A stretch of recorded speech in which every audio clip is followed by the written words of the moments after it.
शेती माझी प्रयोगशाळा या यूट्यूब चॅनलमध्ये मी आपलं स्वागत करतो. या चॅनलवर आपण नवीन असाल तर या चॅनलला सबस्क्राईब करा. या चॅनलचे नवनवीन व्हिडिओ पाहण्यासाठी बेल आयकॉन नक्की दाबा. आपणास व्हिडिओ आवडल्यास लाईक आणि शेअर अवश्य करा. नमस्कार, मी डॉक्टर मच्छिंद्र बांगर, महाराष्ट्रातील आणि देशातील हवामान परिस्थिती संदर्भात ताजा अंदाज देणारी या उपग्रही छायाचित्रामध्ये आपल्याला स्पष्टपणे दाखवलं आहे की पूर्व भारताच्या दिशेने अतिशय अनुकूल अशा प्रकारचं वातावरण मान्सूनला पुढे सरकण्यासाठी तयार झालेलं आहे. त्याच वेळेस आपण या ठिकाणी बघतो अरबी समुद्रामध्ये देखील मोठ्या प्रमाणात बाष्प आहे आणि मान्सूनने आज बऱ्यापैकी प्रगती केलेली आहे. शिवाय विदर्भाच्या काही जिल्ह्यांमध्ये आणि मराठवाड्याच्या काही भागात आज पावसाळी परिस्थिती देखील निर्माण झालेली होती. आपण सध्या या ठिकाणी बघतो की पावसाळी क्षेत्र हे बारामतीपासून अहिल्यानगरच्या दरम्यान दाखवलं जातं आहे. त्यानंतर सकाळपासूनच जवळपास किनवटपासून मेहकरपर्यंत पावसाळी परिस्थिती निर्माण झाली होती. म्हणजे वाशिम, हिंगोली आणि नांदेडच्या दरम्यान सुद्धा पावसाळी क्षेत्र होतं. आज आपण जर हिंगणघाटच्या दरम्यान आता पावसाळी परिस्थिती बघतो. मालेगावच्या आजूबाजूने थोडं पावसाळी क्षेत्र आहे. रत्नागिरी ते दापोली असं देखील पावसाळी क्षेत्र आहे. महाराष्ट्रामध्ये एकूणच विदर्भ, मराठवाडा, मध्य महाराष्ट्र असं पावसाळी क्षेत्र आहे. दुपारी देखील बारामतीच्या दरम्यान पावसाळी क्षेत्र तयार झालेलं होतं. आपण मान्सूनची प्रगती जर बघितली तर आज पूर्वेकडून मान्सून न सरकता तो महाराष्ट्राच्या दिशेने सरकला आणि त्यामध्ये सोलापूरचा काही भाग, सांगली, कोल्हापूर आणि सातारा दक्षिण, रत्नागिरी या भागामध्ये मान्सूनने आता प्रगती केली आहे. आता पुढचा टप्पा त्याचा मुंबईचा आहे. त्यामध्ये मुंबई, पुणे, दक्षिण अहिल्यानगर, दक्षिण बीड, धाराशिव आणि लातूर सहित नांदेडपर्यंत हा टप्पा असणार आहे. त्याच्यामुळे लवकरच हा टप्पा 1-2 दिवसामध्ये, उद्या किंवा परवा हा पूर्ण होऊ शकतो अशी सध्याची परिस्थिती आहे. उद्या वाऱ्यांची स्थिती काय असणार आहे ते आपल्याला बघणं आवश्यक आहे. आणि याचं मुख्य कारण वारे या पद्धतीने उत्तरेकडून महाराष्ट्रावर येत आहेत आणि मग पुन्हा एकदा बंगालच्या उपसागरात जाऊन ते अशा पद्धतीने फिरत आहेत. म्हणजे आपल्याला प्रत्येक वाऱ्याची चक्राकार स्थिती अशाच पद्धतीने बघायला मिळेल.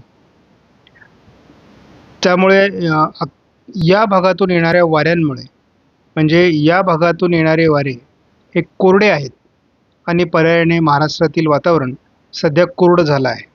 मात्र तरी देखील काही वारे या भागातून प्रवेश करत असल्यामुळे या भागात थोडं पावसाळी वातावरण अजूनही कायम आहे.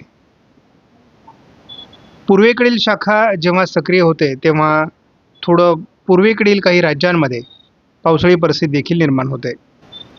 सध्या आपण बघतो की एक कमी दाबाचं क्षेत्र GFS मॉडेलने या भागात दाखवल्यामुळे या भागात पावसाळी परिस्थिती आहे. पूर्व भारतातही पावसाळी परिस्थिती आहे. आपण बघतो की एक कमी दाबाचं क्षेत्र तीव्र स्वरूपात गोव्याच्या दरम्यान तयार होण्याची शक्यता वर्तवली जाते. हा GFS मॉडेलचा अंदाज आहे. हा किती सत्यात येईल माहीत नाही. पूर्व भारतातही मोठ्या हालचाली चालू आहेत.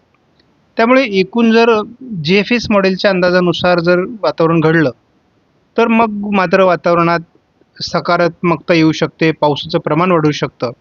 परंतु माझा अनुभव आहे की ECMWF मॉडेल हेच मान्सूनच्या कालावधीमध्ये अधिक जवळचा अंदाज देतं. ECMWF मॉडेलने उद्या जो अंदाज दिलेला आहे त्यामध्ये विदर्भामध्ये पावसाळी क्षेत्र दाखवलेलं आहे, जे आज किनवटपासून तयार झालेलं होतं.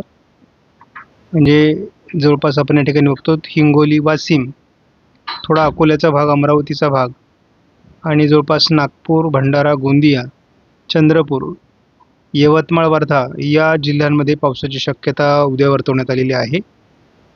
त्याच वेळेस आपण एक बघतो की उद्या थोडं पावसाचं प्रमाण सांगलीमध्ये, कोल्हापूरमध्ये, रत्नागिरी, सिंधुदुर्ग, रायगडमध्ये आणि अगदी मुंबईपर्यंत, पुण्यापर्यंत, साताऱ्यापर्यंत हे पावसाळी प्रमाण वाढणार आहे. अगदी सोलापूरच्या काही भागात पाऊस होण्याची शक्यता नाकारता येत नाही. अहिल्यानगरच्या पश्चिमी भागातही पाऊस वाढू शकतो आणि थोडा नाशिकच्याही पश्चिमी भागात पाऊस वाढू शकतो. पालघरपर्यंत.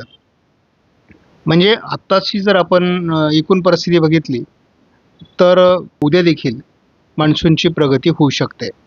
आपण जर 9 तारखेला उशिरापर्यंतचा अंदाज घेतला तर विदर्भामध्ये केवळ या भागात पावसाचा अंदाज दिला आहे. म्हणजे या भागातील पाऊस उघडण्याची शक्यता आहे आणि मुंबईकडे मान्सूनला येण्यासाठी बऱ्यापैकी अनुकूल वातावरण आहे. आपण 10 तारखेचा जर अंदाज घेतला तर मात्र आपल्याला पूर्व विदर्भामध्ये पाऊस वाढताना दिसतोय. पूर्णपणे या ठिकाणी पाऊस उघडतोय आणि कोकण किनारपट्टीच्या पावसातही फारसा जोर राहणार नाही. म्हणजे कुठेतरी मुंबईपर्यंत मान्सून येईल आणि तो थांबेल, त्याची पुढची प्रगती थांबू शकते असा देखील अंदाज आहे. आपण जर साधारणपणे 48 तासाचा पुढचा अंदाज बघितला तर आपल्याला केवळ या भागामध्ये पाऊस दिसतोय आणि थोडा या भागामध्ये पाऊस दिसतोय. या पलीकडे पावसाचं वातावरण नाही. म्हणजे महाराष्ट्रातील इतर म्हणजे मराठवाडा, उत्तर महाराष्ट्र, मध्य महाराष्ट्र, अगदी पश्चिम महाराष्ट्रातसुद्धा मान्सून आला आणि पाऊस गेला अशी परिस्थिती देखील झाल्याचं आपल्याला अनुभवायला येऊ शकतं. प्राथमिक अंदाजानुसार ही परिस्थिती जवळपास 20 तारखेपर्यंत राहू शकते. मात्र 21-22 तारखेपासून पुन्हा वातावरणीय बदलाची शक्यता आहे. सध्या मान्सूनच्या भागात आला आहे, म्हणजे अगदी मुंबईपर्यंत मान्सून आल्याच जमा आहे. त्यामुळे उद्या किंवा परवा 2 दिवसात ती घोषणा होईल आणि नंतर मात्र मान्सून अडकण्याची शक्यता आहे. जवळपास नाशिक पश्चिमपर्यंत, पालघरपर्यंत मान्सूनची मजल जाण्यास काही हरकत नाही. परंतु आपण 9 तारखेला जो पाऊस आहे तो लातूर दक्षिण, बार्शीपर्यंत, इकडे धाराशिव, अगदी बारामती, सातारा आणि दापोली, रत्नागिरीपर्यंत हे पावसाळी वातावरण दिसते. त्यानंतर मात्र हे पावसाळी वातावरण कोकण किनारपट्टीला सक्रिय राहण्याची शक्यता रात्री देखील आहे. 10 तारखेला आपण जर दिवसभरातला अंदाज घेतला, विदर्भामध्ये हिंगणघाट, चंद्रपूर, नागपूर, भंडारा, गोंदिया जिल्ह्यामध्ये थोडं सक्रिय दिसते. थोडंफार सातारा, सांगली, रत्नागिरी, सिंधुदुर्ग, कोल्हापूर भागातही पावसाची शक्यता राहील, परंतु प्रभाव कमी आहे. म्हणजे येत्या 48 तासामध्ये जे पावसाळी वातावरण आहे ते कमजोर आहे. थोडं निजामाबाद, नांदेड, चंद्रपूर या भागात देखील पावसाळी उशिरापर्यंत 10 तारखेला शक्यता आहे. त्यानंतर मात्र खंड सुरू होतो 11 तारखेचा आणि 11 तारखेचा खंड हा मुंबईत मान्सून आल्याची खात्री पटू देणार नाही. आपल्याला आकाशात ढगसुद्धा दिसणार नाही. तर मान्सून आला कसा असा जनसामान्यांचा प्रश्न आणि त्याचं उत्तर IMDला द्यावं लागेल, त्याचं स्पष्टीकरण द्यावं लागेल. त्यामुळे जवळपास आपण पुढे अगदी दूरपर्यंत उद्या सकाळी अंदाज बघू आणि यात काही फेरफार होतात का तेही आपल्याला बघावे लागतील. कारण उत्तर भारतामध्ये 11 तारखेला एक WD येणार आहे आणि त्या WDच्या बेसवर जर हवामानात काही बदल झाला किंवा GFS मॉडेलने जो अंदाज दिला आहे की बाबा एक कमी दाबाचं क्षेत्र गुजरातकडे जाणार आहे, जर ते तयार झालं तर हा अंदाज बदलू शकतो.